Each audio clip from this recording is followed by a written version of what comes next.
Hello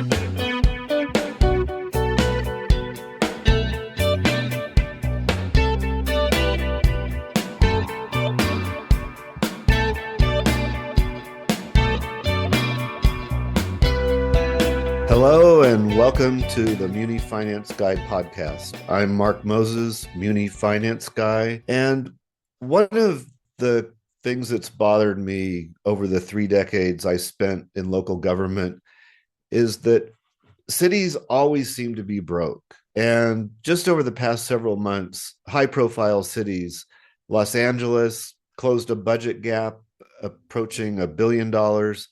Chicago closed a gap of more than $1 billion. New York relied on new taxes and billions in additional support from the state. San Jose cut services and drew down reserves. Oakland had passed a 2-year budget that was supposed to cover the upcoming year, but has had to reopen it to consider additional cuts when the numbers didn't cooperate. And in every case, elected officials eventually did what they were expected to do. They adopted a budget. They were relieved to be done with the process.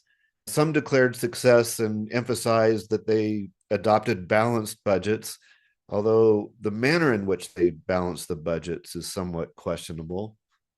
And then smaller cities with less dramatic numbers and on a smaller scale still deal with the same kind of issues. They almost always start with deficits and then dramatically find a way to survive and make it into the next year. But whether it's a couple years later or a few months into the next fiscal year, they always seem to be back in crisis mode. So why does this keep returning? What really causes this to be a predictable, ongoing cycle? And really, worst of all, why have we come to accept chronic budget scarcity as a way of life? Because I just notice fewer and fewer people even questioning that cities are operating in this kind of way of doing business. And I don't believe that chronic budget scarcity is a part of the nature of city government and that it's necessary to live in this kind of condition. I speak as someone who worked for 30 years in local government. I championed a lot of the conventional remedies. There were always attempts at better budgeting, transparency, accountability, more oversight, performance measures, better incentives. And my experience with this is there was some satisfaction on the margins. You could make some improvements in narrow areas of the operations of the organization, but they never really improved things in terms of that year-to-year survival mode that we found ourselves in. And so if these approaches were really sufficient, we would expect to have better results. And after living this for so many years, I came to think about it this way. You have what an organization does, and then you have how it does it. And then underneath that, you have why it does what it does. And most reform efforts focus on improving how government does what it does and does not put any attention on what it does and why it does it. And my experience going into organizations, when I ask people, why do you do this? Why do you do that? They usually can't answer.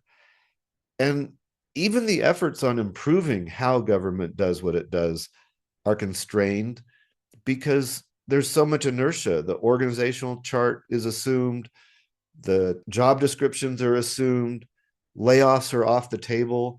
So even these attempts at improving the execution of a government's goals are highly constrained. And again, entirely what's skipped over is what government does and why it does it. So in short, we're treating the problems as an execution problem while leaving the mission unquestioned. And so what kind of missions are setting us up for the kind of fiscal stress that most cities find themselves under? Well, typically mission statements are very broad: improve quality of life, promote economic vitality, foster healthy communities, anticipate residents' needs, create vibrant communities. Those are the kind of things you hear. They're aspirational and they're also very broad. And so when you think about it as a mission for an organization, what do they include and what do they exclude? And so if a mission excludes nothing, which I would argue these aspirational mission statements don't really preclude any activity from the organization, because once something can be argued that it improves the quality of life of any of the residents or businesses, or it fosters a healthier community in some respect, that's good enough to pass the test and be included as a potential goal of the organization. And so if the mission excludes nothing, it limits nothing. And that's a real clue to why cities always feel financially stressed, why they're always living in budget scarcity. And the question isn't whether these goals are attractive in certain contexts, it's whether they justify the use of government powers and the resources of the government organization. So, thinking about the causal chain here, how we get to all the cost pressure, the mission is what sets the stage for the goals of the organization. The goals justify the activities that are taken on in pursuit of those goals, and activities drive costs. So, a broad mission sets the stage for an unlimited array of goals, which leads to unlimited activities. And that means unlimited pressure on costs. And that's why you don't see just one-time tax increases to straighten out an organization's finances, serial tax increases. So while we're arguing and debating about taxes, spending, employee compensation, workforce incentives, oversight, operational practices, now those debates matter. They're not completely irrelevant, but they occur after decisions about mission have already been made and after the goals have already been set in motion. And so that's why these wind up to be such frustrating ways to change an organization. Mission statements matter more than budget tactics. Mission statements matter more than narrow attempts to improve the execution of the organization. So we have to remember government's a special kind of organization.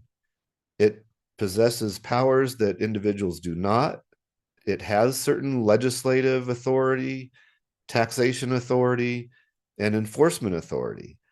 And the nature of those powers should really be what informs how broadly they are employed. And that begins to set some kind of standard for determining when and how the organization should engage. The broad aspirational missions are not limiting principles.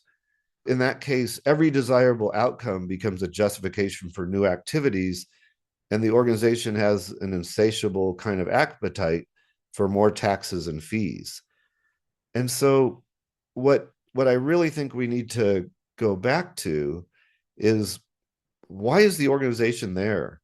And who really exists for whom? Does the government exist as a means to the ends of the residents and business owners? And should we think about it that way? Or do the residents and business owners increasingly exist to serve the goals of the government?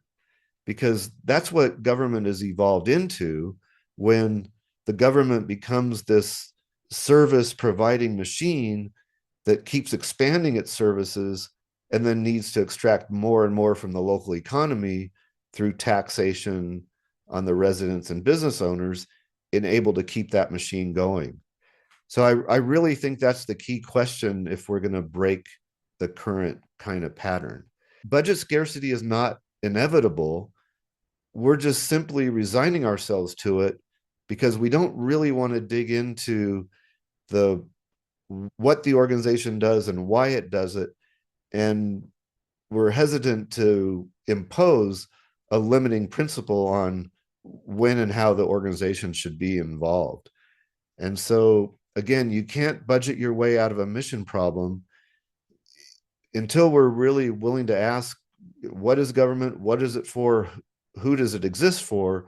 We may move the needle on the margins, but we're not going to make great progress in breaking this.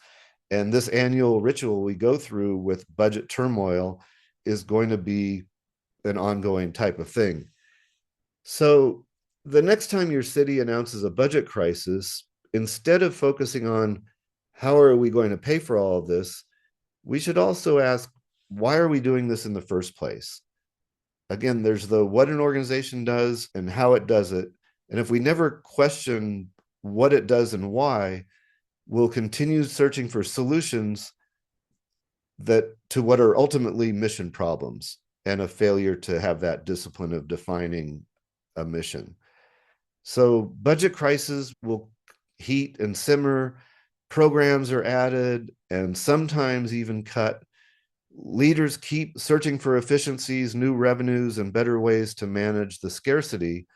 But beneath all that, again, lies that question, who exists for whom? And so I think we need to contemplate that. And hopefully I've given you something to think about. Until next time, thank you.